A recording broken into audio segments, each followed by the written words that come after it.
Welcome to the Pittsburgh Dish. I'm your host, Doug Heilman. What do Earl Grey scones, a trip to Japan, and a few snaps at a favorite local coffee shop have in common? These are just some of the items that Ken of Point State Fork continues to document on her social feed, all while honoring a loved one. Do you love a food place within a food place? Sarah of Sarah Loves Yinz reveals Rocco's Slice House in Greensburg. And later in the show, Chef Joe Peroney is back with a recipe and a new cooking class announcement that might involve baby goats. All that ahead. Stay tuned. Well, thank you so much for coming over and for being on the show. Would you introduce yourself to our listeners and what you have going on in the world of food? Yeah, so my name is Ken, and I run Point State Fork, which on Instagram. I do a lot of food photography around town. Mm-hmm. I love supporting small businesses, and I also love cooking and baking. Yes. Yeah. I've noticed this. You're not just a going out posting person. I think I saw Earl Grey cookies and some really mean looking sourdough bread. Thank you. Yeah, I've recently gotten super into sourdough. Thanks to Beth from Third Space Bakery, honestly. She gave me some dried starter, and I've been kicking and sharing my starter with anyone who would want any. Oh my gosh, I love that. We love Third Space Bakery and Beth Taylor. Beth's been on the show. And I think that's where you and I may have first met, was at Third Space when we had another food event. Yeah. Is that right? I think this was like maybe a year ago. That's right. Yeah. I think so. So it's nice to see you again. Thanks for coming over. Thanks for having me. You've been busy on your page, and I have to say, it's so beautiful and well thought out, so well-rounded, I would say. There's a lot of different places. I notice restaurants, dessert places, sometimes coffee places, sometimes just Phipps Conservatory, which we all love that too. So tell us a little bit about your page and how all of that got going.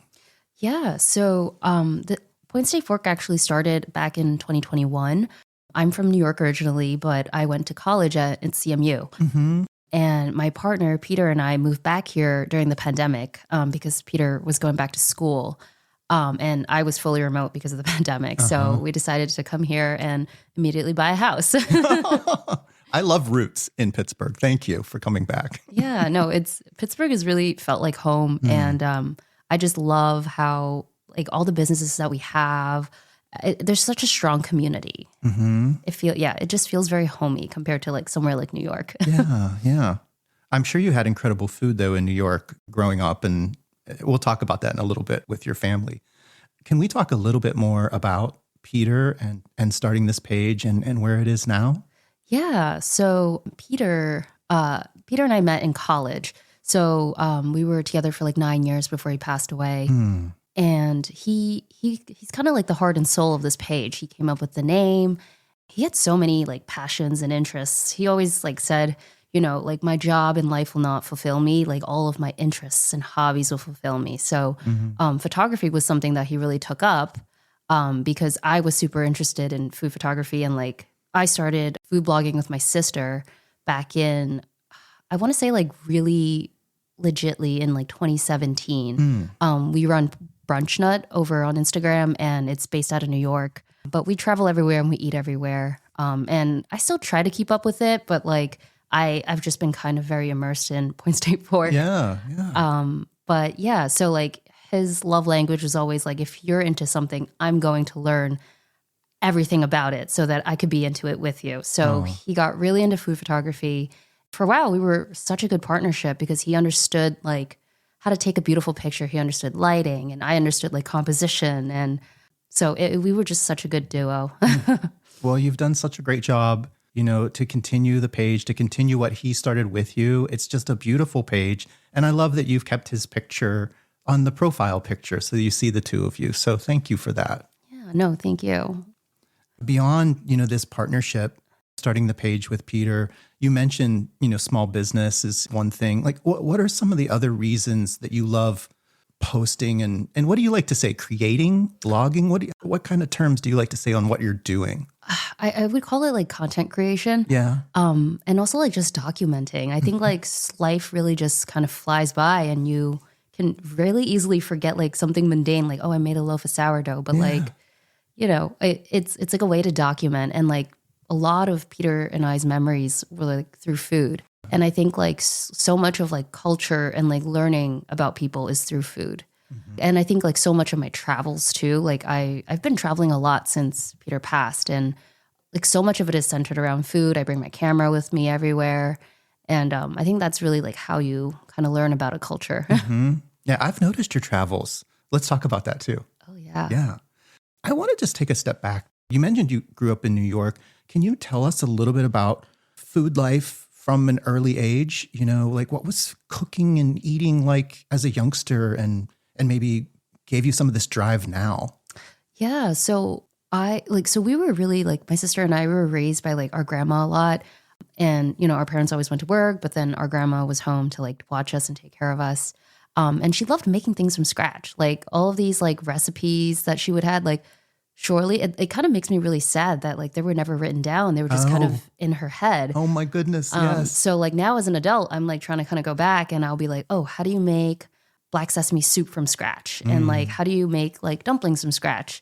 Like yesterday, I made dumpling wrappers from scratch, and I was like, this is so weird because this is something that we buy. Yeah. And I think like our generation and like my parents' generation, like they didn't really make things from scratch. It was always like, oh, we can buy that outside. Right. It was like in some version, it's a step forward to be able to buy that conveniently instead of toil over it.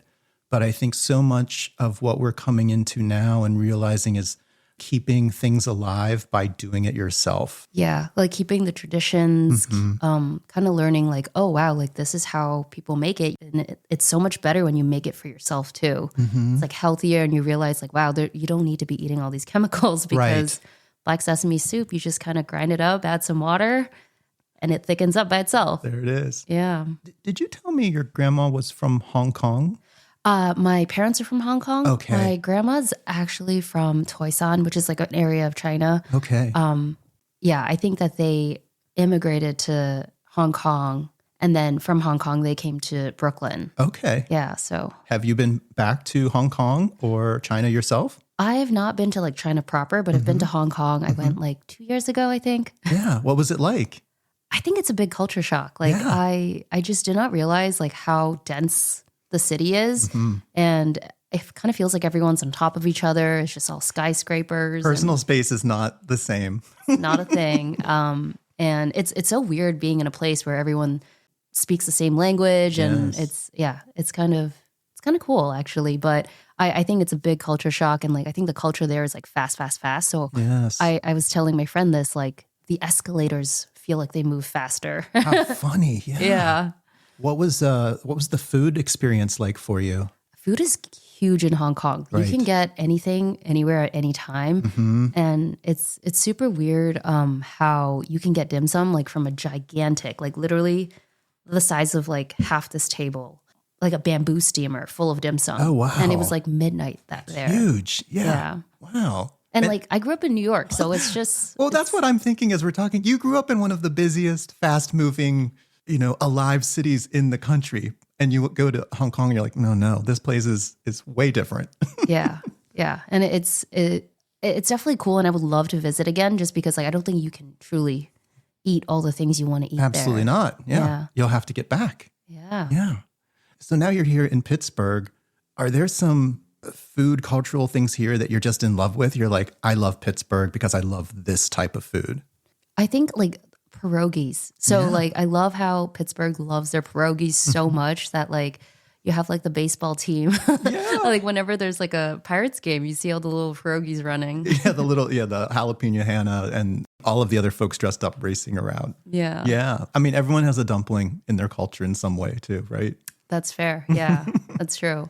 Yeah, I love like the dumpling. I mean, the not the dumpling, the pierogi culture, and like the fries in things, fries and salads, fries and sandwiches. Like it's so funny. We think it's so normal. We're just so like, well, yeah, of course I'm gonna have fries on my salad, duh. And it's really such an oddity, and people don't realize that. Yeah. Do you have a couple of favorite spots in Pittsburgh right now? So there are some places that I go to like on a regular basis, and it's like, it might be kind of common that some of you may have heard about, like Mola. Oh, yeah. Mola's great. So good. I feel like I need to have my weekly Mola all the time. It's over in East Liberty. Yes. And then they also have one in Novo. Oh, yes. The Novo Asian Food Hall. Am I saying that right? Yes. Yeah. Yeah. There's a lot of food in there. Every time I go for Mola. Oh, of course. I think Karen Huang and I talked about Mola last time she was on the show. It's a good place. What else comes to mind? Recently, I checked out Preamp in Squirrel Hill. Oh, I don't know Preamp. It's a coffee place, and I think they're also an NA bar. Oh, yeah. And they have Florentine sandwiches. Do they have like records, like vinyl? Yes. Then yes, I do know of this place. Haven't been there yet. I think you'll love it. The vibes are great. It's very cute in there. They do really good coffee. I like so important. So important.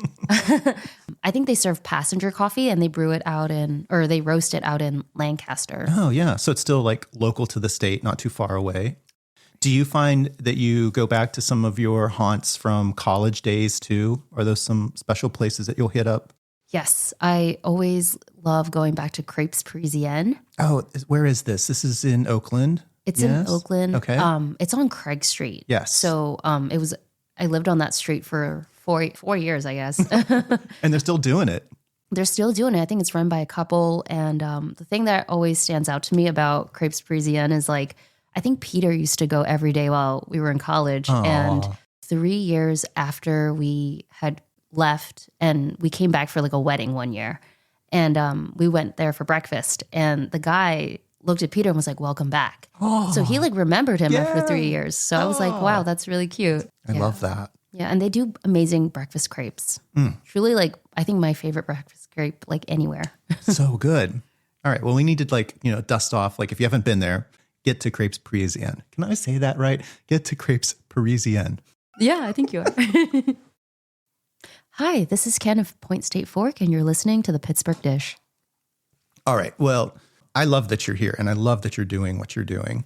You're supporting small business. We see a lot of your posts for that. But you're also, as we mentioned, you do a lot of baking and cooking yourself. Has that always been a passion? Did you kind of grow up learning from your grandma or other family members? Or is this something you're like, no, I'm going to like New York Times Cooking and I'm trying to follow a recipe? So I think like my passion for cooking came from like my roommate in college, actually. Okay. Yeah. So we actually lived right on 5th and Craig, like I was saying earlier. And we baked all the time. So I think baked all the time in college. In college. I don't think I ever baked in college. We were always like the coziest little apartment. Yeah. There was always like a banana bread or cookies in the oven, and it was a great time. I wish I was your friend back then. It sounds so good. Yeah, no, it was great. And then I think like that passion just kind of continued after college, and it was even better because like cooking was one of Peter's passions, and like that's how I was like, okay, cooking is fun. And then he was always the cook and I was always the baker. Oh, yeah. It's a great compliment. Yeah. And was this sort of a creative outlet as well, maybe the baking and the cooking, because you don't do that as your profession, right? You've got a different job.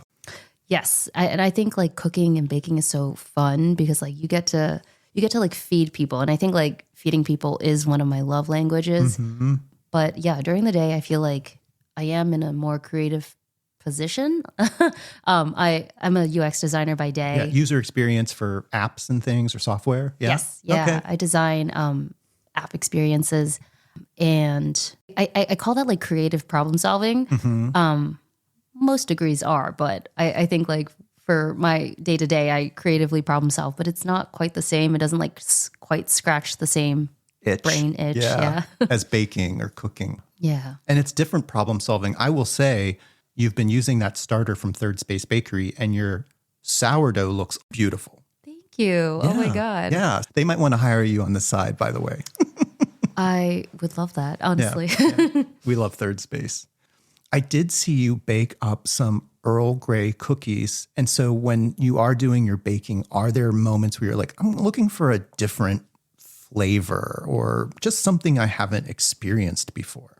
I really love bringing back like spices and ingredients from all of my travels. Yes. And I bring it back and cook with it. So like I was in Korea last year, And I brought back some black sesame seeds that I started making like black sesame soup from. And I wanted to make like a black sesame creme brulee. I haven't gotten to that yet. But, and like people will bring me stuff. Like my friend brought me back some Thai tea when she went to Thailand. So I made like a Thai tea creme brulee. And I love this. I know. I love like just making flavors that you can't like just buy anywhere because like, it's like maybe you can create something that has not been created before, and that would be fun. Yes. A friend of mine, Sophia, made gochujang cookies maybe a year ago now, but I'm like, oh my gosh, I would never have thought of it. And they were delicious. And you would never find that in a store too, or like Never. a restaurant. No. Yeah. And if I'm going to make a cookie at home, I'm probably going to default to like chocolate chip or sugar cookie. So like, thank you for being somebody that explores different things and just goes for that challenge. Yeah, I always want to like try something new, and if it becomes a staple, and it does. Like with Earl Grey, like one of my signature things is an Earl Grey scone with a rose glaze. Oh, that is, I should have brought you some. I know you didn't want us to bring anything, but well, I eat too much. That's the only problem. I'll never say no, but that's like a killer sounding combination. Like just like I wouldn't think to put those flavors together. And you go for it. Yeah. And like, I love like scones are my big thing. I love kind of taking that base recipe. And I think 2 summers ago, I made a lavender scone with lemon glaze. Yeah. So good. Yeah. So it's just fun to play with like all these like different flavors and see how they go together. Well, I've noticed on your Point State Fork on your feed, you've really incorporated not just the places that you're going out to eat, but the places that you've traveled to, and then these things that you've baked. Is that a place you want to go on your documenting and on your page? You know, is this a goal, is to do more of your own creation? I would love to do more of my own creation. And I think it almost feels like research sometimes, like to do all these travels, like what is out there, right? Because I think like I get so inspired when I travel to places like I was in Korea, and like in 2 weeks we're going to Japan. So wow. I love that. I got to go to Japan in 2019, so it's been a minute. So I hope you have an amazing time and bring back something to bake for us again, right? Yes. Oh my God. I'm so excited because I feel like there's always something new that you find, something unexpected, and also like just eating constantly. Like whenever I travel with my family, we're just eating constantly. There's always something that we discover and we're like, oh, this was really unexpected and I loved it. I love that it not only builds the memory, that food sort of centric memory, but I also appreciate that you bring back something that helps to bring that back again. So like you mentioned, the black sesame or a lotus paste or whatever the case might be, you're remembering that trip through your baking. Thanks. Yeah. Do you have any, you just mentioned Japan, do you have any other future trips or goals or things that you want to make sure that you're accomplishing or documenting in the coming year or the next few months? Yeah. So we're doing Japan in 2 weeks. And I would love to, I've always had Mexico City on my list. Oh, yeah. Because Mexico City is a great food city. And I would just love to just be out, you know, casually eating tacos. You've got to get the tacos on the street. I've heard that they're always going to give you like 2 taco shells, you know, one just for insurance. Yeah. Yeah, I love that. And of course, like I really want to go back to Hong Kong. I would love to like kind of take some friends to Hong Kong just because Hong Kong's an interesting city. Like I think like knowing the language helps so much. Yeah. Something that you just sparked as an idea, you could probably put together like a food tour or a travel that's like food based. I think people would follow you based on all of the things that you've been putting out there on Point State Fork. Oh, that'd be really cool.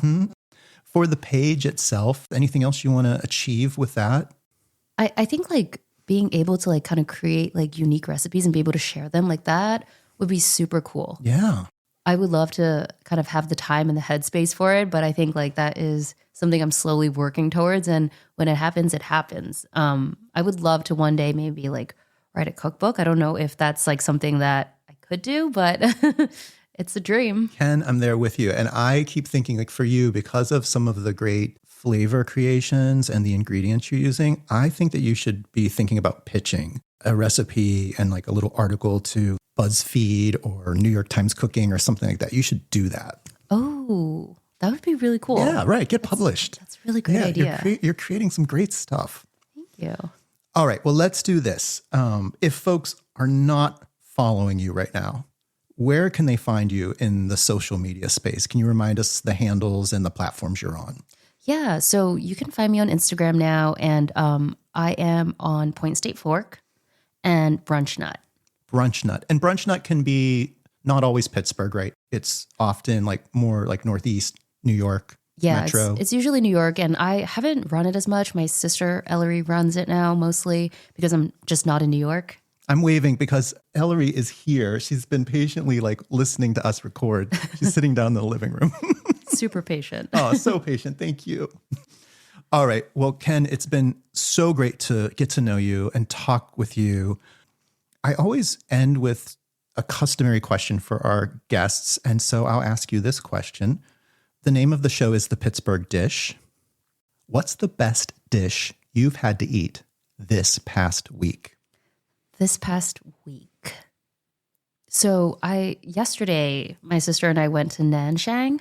Oh, wait, where is this? This is Southside. Okay. Mm-hmm. And I think one of my favorite things there is the truffle soup dumplings. Oh, my. So I think that was the best thing I've had. I love truffle anything. So truffle soup dumplings, were there like chunks of mushroom inside, or was it just pretty brothy? It was pretty brothy. And it comes out like piping hot. You have to eat it with a spoon.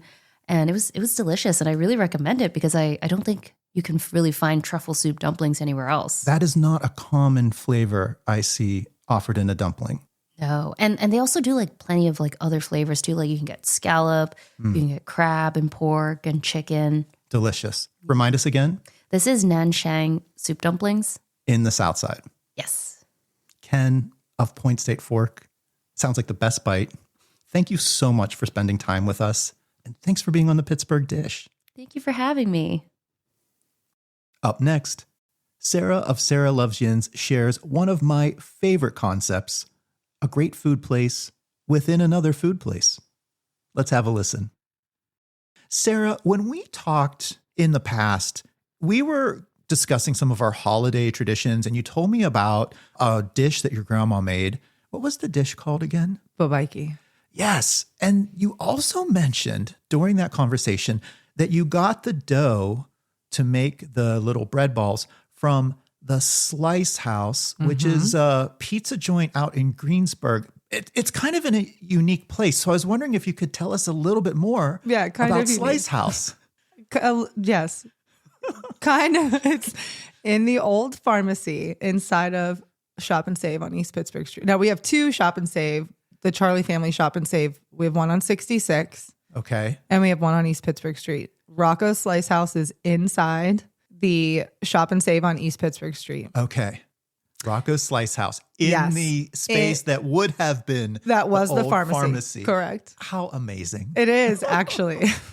And from what I hear, it's amazing pizza, right? It is. And, you know, they're using, well, and I know this because I got to do like a behind the scenes record kind of thing, you know, and they're just truly some of the nicest dudes running that place. Rocco has a pizza joint in Youngwood as well. Okay. Which is just Rocco's. And it's, I don't even know if I've had that pizza, but You'll get there. Yes. But it's a totally different style of pizza than what they're doing inside of Shop and Save. So Josh and Rocco, I got to go in while they were making the dough. Okay. And I recorded the process. It was cool though, because they're shredding their own cheese. They use really high quality olive oil, King Arthur flour. What's the ferment on the dough? 72 hours. Wow. So I tell everybody, have you seen that viral lady that's like, and it's good, healthy? Have you seen that? No, I don't. Oh my gosh. She has now like, I will. You will. It's going to show up in your, because it's gut healthy. Is like sultry about what she makes. And she's always making like croissants or ice cream sandwiches. She's like, and it's gut healthy because everything's sourdough. Yeah. But that's kind of what these guys are doing. And that's what I tell everybody. I'm like, it's not even bad for you pizza. It's gut healthy. 72-hour ferment. What does the pizza look like? It's New York style. New York style. So it's a round pie huge. Yes. Do they serve slices? 2 for $6 on Tuesdays. Get out. Let's do it. Yes. Which is honestly like a great way to, you know, I'll take my kids there and everybody can get exactly what they want without having to order 3 pies. They have garlic knots some days, pepperoni rolls some days, breadsticks. The breadsticks are ridiculous. Like you would never have to worry about vampires. Oh, there's a good amount of garlic. Oh, yes. Oh. It is they're so good. I know they're just a variation of the knots, but I like the breadsticks more than the knots. Sometimes shape, texture. Yes. There's just something around food, the mystery of food as to why we gravitate towards something versus the other thing. The breadsticks are it. Yeah. And they're now doing Sicilian pies. Is that They're thicker? It is Yeah. thicker. And it is good. I had that one not long ago because of course I had to try it, but Of course. their OG pies are the way to I'm truly like pizza obsession. I love them. Okay, Sarah. So we're talking about Rocco's Slice House, which is in the Shop and Save in the old pharmacy in Greensburg Yep. on. East Pittsburgh Street. Thank you. You're welcome. Yeah, because we do have 2. All right. Josh and Rocco are doing it right. Sarah of Sarah Loves Yinz, thanks so much for being on the Pittsburgh Dish. Thanks so much for having me. You can follow Sarah on Instagram at Sarah Loves Yinz. Chef Joe Peroney sits down at the table with us again for a recipe and an announcement of a new cooking class. And let's just say cheese is the theme. Joe, when you were here last, we talked all about your career and you were having some classes at the beginning of 2026. It's been a couple months and I'm getting hungry again for some of your food. I was wondering if you could share a recipe for our listeners today. Sure, Doug. So for a lot of my classes, I hand make so much of the food. Yes. And ricotta cheese sounds like it's intimidating to make, but it's really so simple. Oh, making it at home yourself? Yep. I have never done that. Now, oh my gosh, I got the perfect recipe for you. Okay. So a lot of times too, like I'll buy a gallon of milk and I just never finish it. Right. I don't eat cereal a whole lot. So Super hard for me to finish an entire gallon of milk. if I have milk in the fridge also, I'll just turn that into ricotta. Okay. So my ricotta cheese, I do a mixture of whole milk and heavy cream. Okay. For all that flavor. And then instead of using just vinegar, what I do also is I will microplane some lemon zest. Oh. Mince it up very finely, and then I'll squeeze the juice of that lemon in there with a little vinegar. With the vinegar. And that's the acid that kind of reacts and creates Okay. that curdling effect. And then you cook it on the stove for just a little bit and it separates out? yep. So I will bring the milk up just off the boil. Okay. About 185 degrees. I would add my vinegar and my lemon juice, stir it up, and I'll just let it hang out for like 10, 15 minutes. Okay. And you'll see that separation happen immediately. And then what do we need? Just like cheesecloth and a sieve? Cheesecloth in a sieve, or sometimes like you can use like an old kitchen tile that doesn't Yes. have like a lot of terry cloth material. Something Any that'll fibers. flow through. Yep. And then I let that sit either for like 3 or 4 hours, Okay. or if you want it very dry, if you want to fold it into a pasta dish without adding a ton of moisture, Yes. I'll let it sit overnight in that towel and drain out all that liquid. Is that called ricotta salata? Ricotta salata is a little bit more dried out than that. Okay. And you can actually like microplane that kind Keep of stuff. doing that. Okay. Yeah. Yeah. Any salt? I do add a little bit of salt in there. Yeah. And maybe a touch of sugar. Okay. Oh, I love this. So homemade ricotta. I love to just dollop a ricotta like on a finished like red sauce pasta dish. Like, Oh, yeah. It's such the best thing. Yep. So speaking of this, do you have any other classes or events coming up while I have you with me? I do, Doug. So this is a Pittsburgh Dish exclusive. Oh, excellent. So on May 10th, I'm partnering with Goat Rodeo Farm just outside of Pittsburgh. Yes. It's a working goat farm. They make amazing cheeses. Amazing. Jesus. And we're going to be holding a one-of-a-kind pasta class there. This is close to Mother's Day then, right? Yeah, it's Mother's Day weekend. Okay. Yeah. So bring mom out, bring anybody out. It's just, we're going to have the pasta making and also cuddling baby goats. I don't know of anything that could be better. And we're going to have a professional photographer there. So with your ticket price, you'll be able to get a nice commemorative keepsake of a really high quality photo of you, your guests, maybe a goat or two. Holding a baby goat? Holding a baby goat, yeah. Okay. Oh, I love this. Joe, where do people find more information on this class? Is this your website or Goat Rodeo's website? So Goat Rodeo will be collaborating with me Okay. on distributing some information. yeah, you can go to pittsburghchef.com or check my Instagram, and we'll have links there for tickets once they're available. Sounds perfect. And Joe, thanks so much for this ricotta recipe. I will be trying to make it myself. You got to let me know how it turns out. All right, we'll post a recipe for this on our website at pittsburghdish.com. Thanks again, Joe. Thank you. You can follow Joe on Instagram at joe.peroney. If you enjoyed the show, consider buying us a coffee for this episode or supporting the show monthly. You can find links to those options at the bottom of our show description. And if you want to follow my own food adventures, you can find me on social media at Doug Cooking. That's our show for this week. Thanks again to all of our guests and contributors, and to Kevin Selecki of Carnegie Accordion Company for providing the music to our show. We'll be back again next week with another fresh episode. Stay tuned.